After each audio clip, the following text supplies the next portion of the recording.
Welcome to the Practice You podcast. My name is Elena Brower.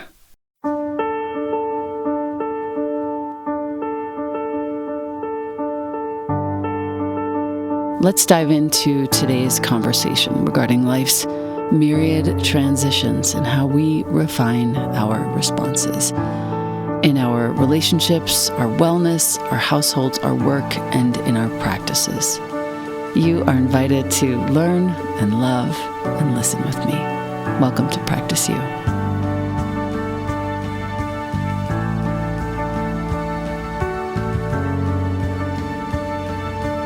Welcome back to the podcast. I have with me a new friend who was introduced to me by somebody I love very much and respect very much, Kath Winship, whom I also call Kin. Hi, Kin. I know you're listening.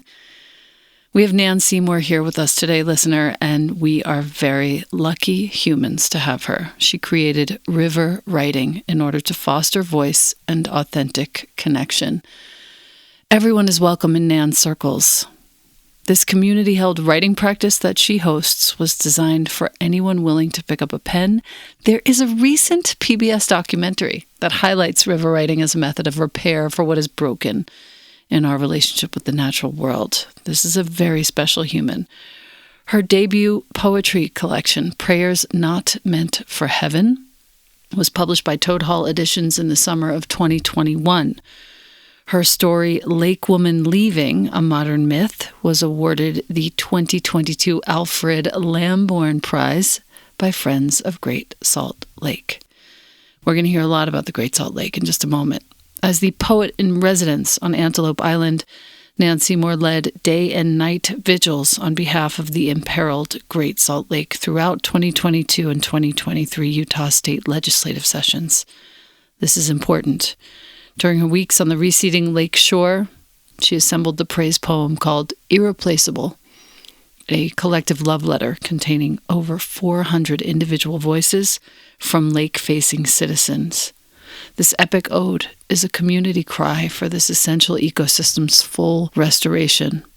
In the May 2023 special issue of Desert Report, Nan offers a reflection on relationship with the lake from the perspective of two winter vigils. Nan continues to advocate for rights of nature, which is a legally defensible personal rights for ecosystems, including the Great Salt Lake. Her work gives voice to their inherent right to live, to flourish, and evolve in a natural way. If you've never thought about a body of water as a fellow being on this earth, please listen through to the end of this podcast. The words emerge from a devotion to repairing the breach between humans and the rest of the sentient, singing earth. Welcome, Nan Seymour, to the podcast. Thank you. I'm so glad to be here. I'm so glad to be here, too, with you. I want our listener first to learn about the Great Salt Lake and what's happening from the perspective of the lake herself, and then I want to get into poetry and then a couple of other questions that I have. All right. We'll start with the lake. It's a great place to start. The lake is the heart and the origin of this bioregion where I'm located. It's called the Great Basin bioregion. Was formed by the lake's body at her largest expression. And it's a time in history where the lake is referred to as Lake Bonneville. The valley that I'm in was a floor of a sea. And all the mountains which surround me, the tops of them were islands. But if you stand in the valley and you look at all the mountains around, you can actually see, and isn't this marvelous? You can see the shoreline.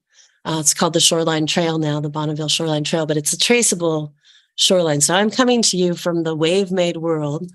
The waves are the waves of Great Salt Lake, and the lake at its expression at this point is a remnant of that ancient sea, still very powerful, very vital center of the ecosystem and very much in peril due to human activity. So that's a very short introduction to Great Salt Lake. I want to talk about the human activity. Yeah. I really want to understand this for myself so that I can have some role to play in this conversation. I love that frame that you go right to having a role, because we all have a role. And I'll come back to that. I think even if you're very far from this particular inland sea and the peril that is going on here, you are close to some beloved water body that's probably in some kind of trouble. Yeah. So this question of a role is interesting. And I would also say about this particular water body, this is a hemispherically essential ecosystem. In part, there are many reasons, but one thing notable and important to know is it's the sustaining migratory stop for 10 million birds, over 330 species. Yeah. So this is a stop. I want to just really get our listener on board here. This lake that is now in peril, that is now receding, is a stop on the migratory path for 10 million birds going from north to south and south to north every year. Without that lake, what happens to those 10 million birds?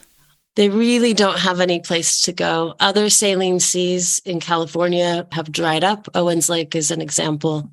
Because all saline seas are in peril, and this is the most significant one on the stop, this is irreplaceable. So why is it in trouble? The human activity is mostly related to diverting and damming. So there are three major tributaries to the lake. The Bear River is the river that brings the most water to the lake and has 61 dams on it. And there are plans to continue developing it. Utah State has a Bear River Development Organization, is currently collecting tax money for further development. By development, what do you mean? I'm so sorry to interrupt you, but by development, what do you mean? Dams and diversions of water. What does that do? Well, it stops the water from getting to the lake. So it's for development of housing and agriculture. And there are some local and family kind of farms, but mostly we're talking about big agriculture and raising alfalfa to ship it to China. That's the primary agricultural activity that's taking the water. I want to be really careful that I'm not vilifying farmers. Farmers are due a just transition, but there's also big ag and corporations, and those are different kind of entities, right? So, part of it is this kind of incredibly outdated water policies of the West. One of the problems is that Great Salt Lake is considered wastewater because it's so saline. There's no fishing in it. It was, deemed wastewater, and then we've treated it as such. We put all the major extracting and poisoning industries on the shoreline. The new state prison is on the shoreline. There are only a couple of public access points, and when you get there, it's incredibly beautiful, but it's not like you can just roll up to the lake from any direction because there's so much privately held diversion, extraction, magnesium plant, for instance. What are we talking about exactly when we talk about these companies that have taken over the shoreline? Aside from the state prison, tell us more about the companies that are, quote unquote, extracting from the lake. There's two I'll mention, and they're not the only two, but they're probably the two most significant. U.S. Magnesium is a magnesium plant. They extract lake water in their process. Just for an example of how unethical is the word that I'm thinking. So I'm just going to say how unethical their practices are. When the water was at its historic low, and there was this winter a collective paper among just brilliant scientists, lake-facing scientists, coalition, not just one entity. It's actually published by BYU, and it's very much worth reading. It might be a link you want to share. It's emergency measures on behalf of Great Salt Lake. I'll send you that link, a report on emergency measures. And this is before a record year of snowfall, and I'll come back to that. There's a little reprieve that happened. I think the lake called in a winter to give us all some time. In the report of emergency measures, if we don't change our human activity, we had 5 years left, and then there would be no lake. And we were already on the brink of collapsing systems of the major bird food, if you will. Brine flies and brine shrimp were already in peril because of rising salinity and other problems associated with the water decreasing. So all of that's the context to say that U.S. Magnesium filed their dredging canals could no longer reach the shore because they'd taken so much water from the lake, basically, that the canals didn't reach the shore. And they were filing for additional permits. And it was a given that they were going to get them actually to dredge further out and take the last of the water. But there was an uprising of citizen activity, I want to say, over 800 individual comments, not form letters, people writing individual comments showing up at that water board meeting. Actually, the governor had said he was going to sign off, but after that flood of comments, didn't. So it's both a good example of how much an extracting industry will take, just shameless, no pause to say, oh, this lake is at its last moment and we've taken it there. We'll just take the last, basically, is their way of thinking about it. But people spoke up, and they spoke up on behalf of the lake, and it made a difference. Wow. So that's a great story in one sense, a horrible one in another, right? Yes, horrible. Yeah. And I should mention one other entity, because this is just another kind of extraction. It's happening, of course, everywhere. Rio Tinto is a international corporation for mining. There's an open pit copper mine here. It's a whole mountain has been taken, actually. And I've watched this happen over my whole lifetime. I grew up here. I'm 57. It was a big open pit mine when I was a kid. Now it's a mountain is gone. And then that extraction, in the process, they end up dumping the toxic metals into the water of the lake. That's still happening, actually. So Rio Tinto is a very much active mining, extraction, strip mining, and poisoning entity. And so if the water goes, then what we have here is, and this is what's caused people to be alarmed, which it's great that we're becoming active. If there's no water, we're in danger of a perpetual toxic dust storm. The lake bed is so large, it's like a shallow pan. So as the water goes, it goes kind of quickly in terms of square miles. Mm-hmm. We've seen it already. It's not like it hasn't happened yet. The exposed playa, then the wind comes, it picks up, the dust is full of mercury, really actually arsenic. Every toxic metal you could name is in this dust. And so then it's very much in the air. And of course, not just humans are imperiled, but every living species. Right. So that's a little dire way to start a conversation, but that's what we're doing here. No, this is very, very important. Doesn't get more important than this, because if it's happening in the Great Salt Lake, which is one of the biggest lakes in this giant country, it's happening everywhere. And it really is. If you track saline seas worldwide, it's a similar story. The Dead Sea is in peril, saline sea by saline sea, and it's the same thing. Water being diverted, and then the lake bed drying up. They've been undervalued. I think we're just realizing how essential this water is for human survival, let alone all the other ethical reasons we could be concerned. Tell me how, if everything were to stop right now, if by some miracle every single damming project, every single developmental project were to cease in this moment, what would happen? Yes. Well, you'd have to start undoing dams. A better way to say that is you'd have to start restoring rivers, right? Yes. But there's river restoration happening nationwide. It's not unprecedented. So there are beautiful examples to point to. I love a book called River Republic by Daniel McCool. He's a emeritus professor here at the University of Utah. But he tracked a decade worth of river restoration nationwide in the United States. And he talks about how it happens, what happens next, how communities gather and bring rivers back. And so we're at a time, the era of great dam building is over. And many of these dams actually have an expiration date on them. They're not built to last forever. They do need to come down.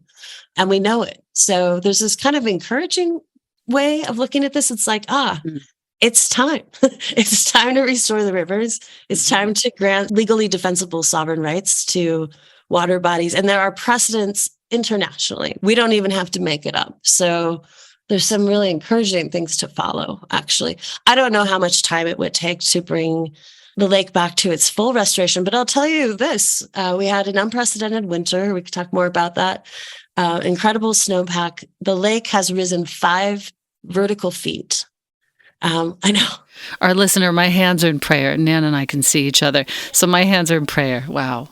I mean, I'm awash with gratitude about it. In the winter, when I was out there keeping vigil, was 9 vertical feet above sea level, lower than its lowest sustainable level. And we're 5 feet up. So now we're 4 feet below the sustainable level. So we're still not where we need to be at all. And it would take more winters like this. But even if we kept having them, we have to change our patterns of harm, because the minute we don't have this winter, we're back to the same story. So this is an incredible reprieve. It's like someone is on their deathbed and you learn you have a little more time. You maybe have a little more time to, you have another year or two, have them in your life and advocate on behalf of their life. But the thing I would say, watching the water come up, and this is just the truth, and one of the most encouraging things is life loves life so much. If we would cease to do harm, like life will reclaim its path. The lake will come back. And it's wonderful to witness that. That's what's going on here right now. Last question on this before we go on. That very poisonous dust, can you teach us where that comes from exactly and why it's there? Well, since this place has been colonized, and my ancestors are Mormon pioneers, so I'm, part of that story. About 200 years of colonization. It wasn't too long before we started dumping our waste into the lake. But the significant source is that Rio Tinto mining process. That's the most significant source. So then it just becomes part of the system, right? And then it's in the water, and then when the water dries, it's in the crust. And as soon as the crust is disturbed, then it's in the air. If anyone wanted to follow the science, there's terrific science on this. The dust scientists in this area are very thorough. There's one man who spent a summer riding his big tire bike all over the playa and sampling core samples all over the lake. So the science is just very thorough, and I'm speaking about it in such a general way. We're not guessing about this toxicity. That's kind of what I wanted to confirm for our listener. I want to be really thorough in case there's some question. Now there's no question whatsoever. And for those listeners that are interested in the science, I'll give just a resource. Great Salt Lake Institute at Westminster College. GSL Institute at Westminster College is highly findable on Google, and it's the best science is gathered there and presented in a public-facing way. So that's just a wonderful resource. I love the scientists that are running that outfit, and they have been studying the lake for decades very carefully. Duly noted. I'm really moved by this. I am saddened by this, and I'm also having hope watching this past winter, from about 10 hours south of you. Having a child who is very much into skiing, who would make his way there several times this winter, and again next winter, and hopefully. I was very aware of all that water and was thinking about the lake as Catherine began introducing me to your work, and so I'm walking there lockstep with you and really grateful for this education that you've just given our listener and myself. So thank you. So our famous snow, since you mentioned it, is lake effect snow. It's very much part of that same system. So it's the water coming off the lake, caught in those high mountains. That's what makes Utah so terrific. It's very much a lake effect. That's even what they call it. Yeah. And without the lake being at its level, which is 4 feet more than it is right now, the lake effect will cease to happen. This entire skiing industry, which is vast and very lucrative for the state of Utah, will cease to exist. Yeah, and even more extreme, but I think it's important to say, we won't be able to live here. If this plays out without our change, we won't be able to live here. It will be too toxic. We're not guessing at that either, because Owens Lake in California, which was drained to or diverted to provide water for Los Angeles, is a dry lake bed similar to this, but it's a 17th the size in square mile area. So there's all kinds of studies on the Owens Lake dust. It's one of the great environmental disasters of the United States, and it's a microcosm of what will happen here if we don't get it right, basically, if we don't repair our relationship. Got it. I'm just making a note right now about the Owens Lake studies as well for our listener and for myself. Wow, Nan, I want to thank you on behalf of our listener before we move on for standing up for this great being. I've never felt this before. 53 years old, I've never felt this feeling for a body of water before. Thank you for opening my eyes and my heart. Your book, Prayers Not Meant for Heaven, is next to my bed for the last several months. Thank you, Catherine, for sending it to me, and I've already bought a copy and gifted it. It's such a beautiful piece of work, and I would love to read you one poem that I find to be so moving to me, and I would love for you, if you would like, to read one of the poems about the lake, if you feel called to do so. Sure, yeah. I'm on page 30, and this is in praise of the green caldera. We have a caldera here about 40 minutes from where I live, so I'm very moved by this piece because it really describes exactly what I see when we go to ours. In praise of the green caldera. Gold to green of yarrow bloom, lifeblood green of grass, green to black brackets of branches, determined willows, skyward pines against the blue rim. Praised be the shimmer of your insistence. And praised be the shimmer of your insistence, Nan Seymour. Thank you. I circled those two last lines and I am so touched. I feel like this book, in a way, is an initiation for me into this understanding that I've really never had. And one more I'd like to read, Prayer of Surrender, page 45. When great owls return from the night hunt, when their fledglings test flight in the pines, when coyotes emerge from the hedge, may we stumble into a silence we would have dared the wild to find. Let us traverse together through mapless time. A prayer of surrender. You're very, very talented, and your words come from a very deep and old place. And I thank you for them. Thank you. Deep old place. I love that. I feel like that is where they come from. It has something to do with listening to those places, right? I have my little notebook of lake-facing poems in front of me. Wonderful. I'm trying to decide which one to do. I think I'll bring this just kind of short one that is a proclamation of the rights of Great Salt Lake, because it fits the topic, right? I've read this with groups, but we read this to the lake. So you can imagine, and actually where I'm sitting now, I am facing the lake, and I often just dissolve the walls in my view so I can really feel that I'm reading this to the lake. It's called The Earth-Given Rights of a Great Water Body. Great Salt Lake, we proclaim your rights. We uphold your right to echo the heavens. We hallow your right to swallow the sky. You have the right to bear islands, to parent rookeries, to protect saline reefs. You have the right to bicker with wind, to chant canticles of light, to beckon wings. Great neighbor, beloved water body, these are your rights. To be enlivened by rivers, to orchestrate migrations, to slumber under the lullaby of silk and stars in the darkest night. We avow your right to change your mind, alter your imprint, refine your design. We confirm your right to flourish. We proclaim your right to more time. I could listen to you read all day. Thank you. Do you have one more for the lake? Because I'm now facing the lake in my heart, and I feel like we're not done here. Okay. I think one of the things that I'm doing when I'm writing and talking with people is I feel obligated to imagine both futures, a future in which we make these changes. An engaged citizenry insists, and we repair our relationship and we live into it.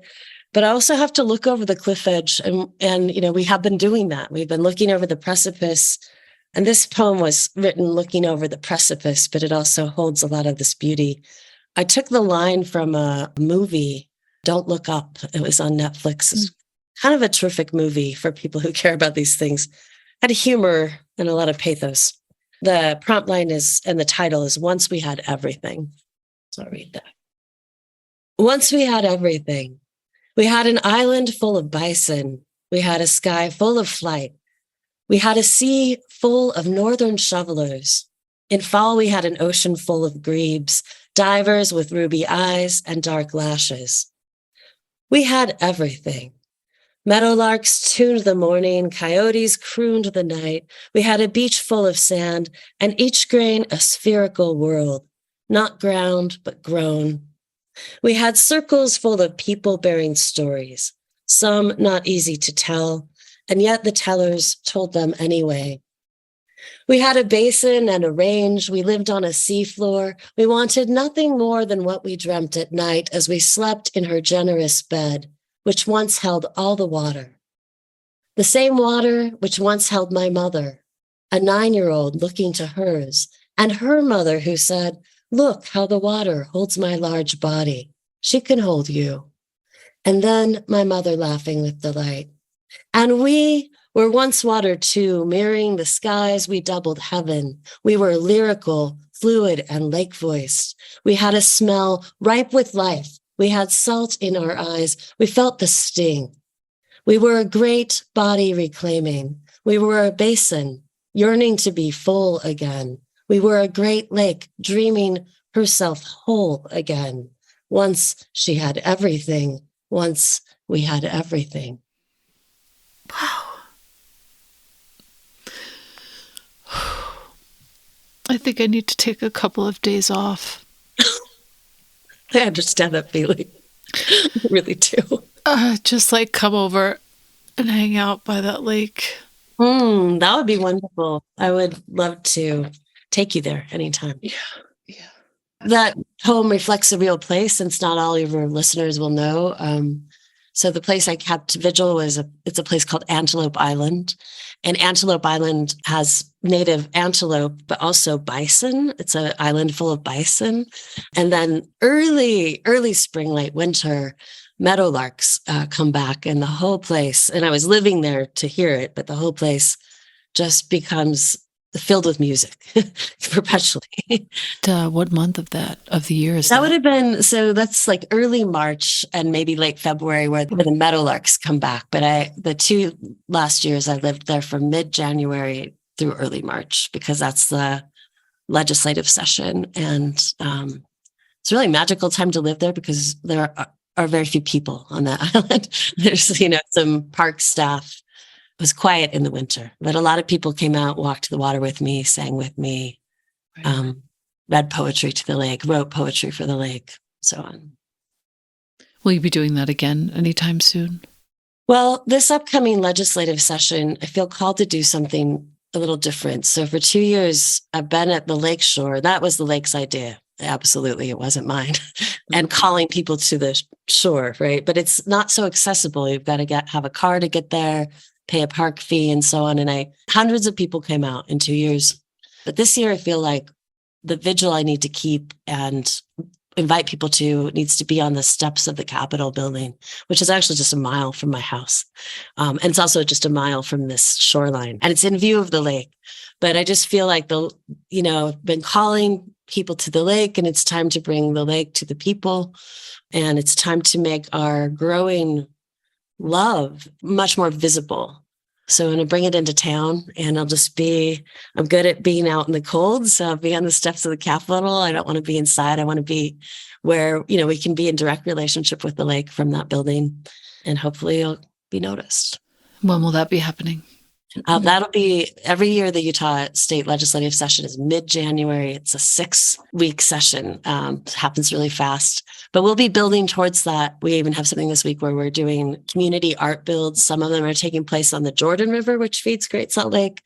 And we're making waves and giant puppets and flags and bird costumes and specific visual celebratory practices. Really excited about bringing that aspect without forgetting that we just looked over the precipice. So we've got a rising water, and feels like the lake is inviting celebration, and we can hold both. We can both celebrate without forgetting the situation we're in, and hopefully we'll help a lot more people fall irrevocably in love. That's my goal. I'm so proud of you and thankful for your work. And I'll be in mid-January in a month-long meditation retreat / session. So I'll be sitting with you, actually. Thank you so much. Yes. And is there a way to donate money to this? How can our listener find you? Right. So my website has a lot of lake-facing invitations. It's nanseymour.com, NANSEYMOUR. I work really closely with an organization called Save Our Great Salt Lake. It was just a people's movement. Now we're making it into a 501c3. That is an agency that would happily receive money and do really smart things with it. I know them quite personally, so I could really vouch for them. I wanted to mention too, just to invite anyone who might want to meditate with us. So it's 7 a.m. Mountain Standard Time, which would be, I think, 9 a.m. Eastern. Just on Zoom, I'm going to open up that invitation. Whenever you post that, I'll make sure that that invitation's really findable. Free with registration, 20 minutes, silence. It's non-affiliated with anything. It's just a meditation on behalf of imperiled water bodies with a very short introduction and 20 minutes of sitting. We do that Monday through Friday. That started during the vigil, and then there was a core of people who just wanted to continue, and it's been terrific. The silence is really profound and nourishing. So anyone's invited to that. What's wild about that is that that's when I sit every day with my community as well, not on Zoom or anything, but the Zendo where I sit and where I study also sits at 7 a.m. Mountain. So I'm always with you. No, we're sitting together. That's wonderful. Yes. So grateful for that. Yes. And I will do the best that I can do, dear Nan, to spread the word about this and make sure that the word gets out far and wide. I have all the notes on the science and the efforts and your book and the grace of your writing. And all I can say is thank you from the bottom of my heart for showing me this perspective that I've never, ever considered before in this particular way. Thank you so much for caring about it and taking it to your listeners. It's deeply meaningful because, of course, this isn't just one lake. This is the time we're in, right? You can feel it. And thanks to Kath for introducing us. Thank you, Kath. We love you, Kath. Yeah. And I look forward to staying in touch with you, Nan. Thank you for being here. Same. Thank you so much.